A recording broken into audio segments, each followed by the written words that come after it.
नमस्कार। मैं योगी श्रीनिवास आप सभी का मेरे यूट्यूब चैनल पे स्वागत करता हूँ। आज हम जानेंगे कपालभाति पे। कपालभाति का मतलब क्या है, कपालभाति कैसे किया जाता है और बेनिफिट और लिमिटेशन कपालभाति का क्या है। पहले जानते हैं what is Kapalbhati. Kapalbhati, kapala means forehead, okay, and bhati means shining, so shining forehead basically, so shining forehead, चमकता हुआ माथा. So when you do kapalbhati you have the different aura, your face will glow like anything, so इसलिए कपालभाति करते हैं. इसलिए जो व्यक्ति जब कपालभाति करता है उसके फेस पे ग्लो दिखता है, चमक दिखता है, नूर दिखता है और उसका फेस एकदम खिला खिला दिखता है.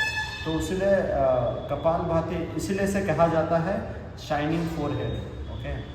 और जो इंसान कपालभाति करता है वो हमेशा शाइन करते रहता है, बेसिकली हमेशा ग्लो करते रहता है, इसलिए इसे करना ज़रूरी है. और एक बात, कपालभाति को सब लोग प्राणायाम कहते हैं. एक्चुअली कपालभाति प्राणायाम में आता ही नहीं है. कपालभाति को एक्चुअली क्रिया कहा जाता है. शतकर्म को आप अगर देखेंगे कि पता प्रदीपिका या फिर आप ग्रंथ संहिता, तो कपालभाति को क्रिया में लोग रखे हैं. मतलब शतकर्म में देखेंगे तो उसमें कपालभाति नामक एक क्रिया है, उसके अंदर कपालभाति आता है, ना कि प्राणायाम में आता है. सो कपालभाति एक प्राणायाम ना हो के क्रिया है. सो इसे कपालभाति प्राणायाम ना बोल के क्रिया कहिए, जो आपके नर्वस सिस्टम को बेसिकली क्लीन करने का काम करता है, आपके स्कल को क्लीन करने का काम करता है. सो कपालभाति को क्रिया बोला जाता है, प्राणायाम नहीं बोला जाता है. ये एक पॉइंट. और कपालभाति का मतलब तो ये हो गया. अब दूसरी तरफ बढ़ते हैं, कपालभाति कैसे किया जाता है. कपालभाति में होता क्या है, हम बस एक्टिव एक्सलेशन करते हैं, इन्हेलेशन नहीं करते. इन्हेलेशन अपने आप होता है इसमें. जब आप फोर्सफुली एक्सेल करोगे तो अपने आप इन्हेलेशन होगा. ओके, कैसा करते हैं एक बार बता देता हूँ मैं, फिर आपको आइडिया मिल जाएगा. हमेशा कपालभाति आप करोगे तो आपको इस तरह से चिन्ह मुद्रा बनाना है, अपने नी के ऊपर लगाना है, अपने घुटनों के ऊपर लगा दीजिए और एकदम बॉडी को सीधा रखिए और सांस लीजिए. पहले कभी भी शुरू करने से पहले थोड़ा लॉन्ग एंड डीप ब्रीदिंग कर लीजिएगा. लंबे लंबे सांस लेके छोड़ दीजिए. फिर एक बार लंबा सांस लीजिए और लंबा सांस लेते ही आपको बस एक्सेलेशन करना है, बस एक्सेल करना है फोर्सफुली. पहले स्लोली स्टार्ट करिए, फिर मीडियम पेस, फिर ज़्यादा पेस कर सकते हैं, फिर पेस को बढ़ा सकते हैं अपने हिसाब से. ओके, सो कैसे करा जाता है एक बार देखिए. लंबा सांस लिया ना मैंने, स्पाइन बिल्कुल सीधी है,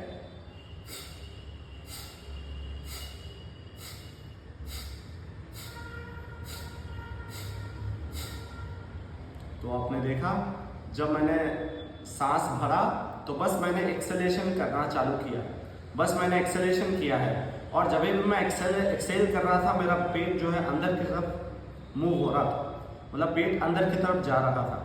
सो इसका मतलब क्या है, जब भी आप एक्सेल करेंगे पेट अंदर की तरफ जाएगा और सांस अपने आप आपका पैसिवली आप ब्रीथ कर लेंगे. ओके, यहाँ पे बस एक्टिवली एक्सेल करना है, पैसिवली ब्रीदिंग होगा आपका सिंपली.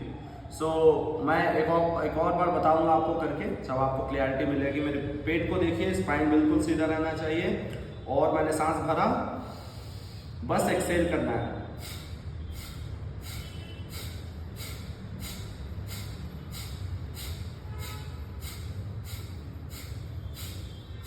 पहले स्लो करिए, फिर मीडियम पेस, जैसे कि ऐसा.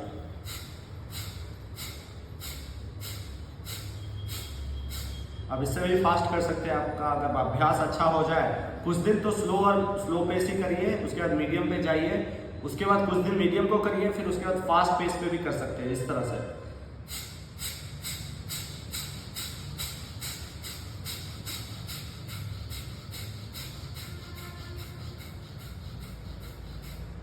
फेस एकदम नॉर्मल रखिएगा, फेस को आप एकदम टाइट मत रखिएगा, फेस नॉर्मल रहेगा. अगर आप फास्ट भी कर रहे हैं तो फेस नॉर्मल रहेगा. जैसे कि कई बार लोग इस तरह से करते हैं, वो गलत है. फेस नॉर्मल रहेगा, इस तरह से करना है. इस तरह से किया जाता है कपालभाति. मतलब normal speed, medium speed and fast. So इस तरह से आप अपने गति को बढ़ाना है आपको कपालभाति करते टाइम पे। और चलिए नेक्स्ट चलते हैं बेनिफिट और लिमिटेशन पे। सो मैं कुछ इंपॉर्टेंट बेनिफिट और लिमिटेशन पे बात करूंगा। पहला बेनिफिट है ये तमस को हटा देता है बॉडी से। तमस मतलब लेजीनेस। सो लेजीनेस हटा देता है बॉडी से और आपको रजस बना देता है, बहुत एक्टिव बना देता है, जिसके कारण आप बहुत प्रोडक्टिव हो जाते हो। मीन्स आपका प्रोडक्टिविटी बढ़ जाता है, काम करने का क्षमता बहुत बढ़ जाता है आपका। और ये स्टमक से रिलेटेड जो भी आपका प्रॉब्लम्स है उसको दूर करता है, जैसे कि इंडाइजेशन हो गया, कॉन्स्टिपेशन हो गया, IBS हो गया, all other issues. Okay.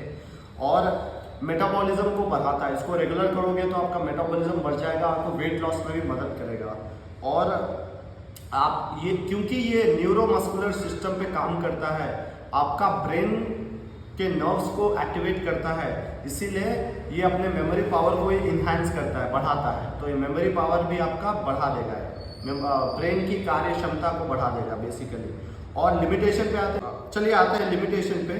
BP और हार्ट पेशेंट्स को अवॉइड करना है, या बीपी और हार्ट पेशेंट को अवॉइड कर सकते हैं, या फिर थोड़ा धीमे धीमे। बीपी और हार्ट पेशेंट को बहुत ही केयरफुली करना है, धीमे धीमे करना है, ज़्यादा फास्ट नहीं, नॉर्मल स्पीड में करना है। या फिर कोई भी अगर प्रेगनेंस है या साइकिल के दौरान है तो महिला अवॉइड कर सकते हैं इसको।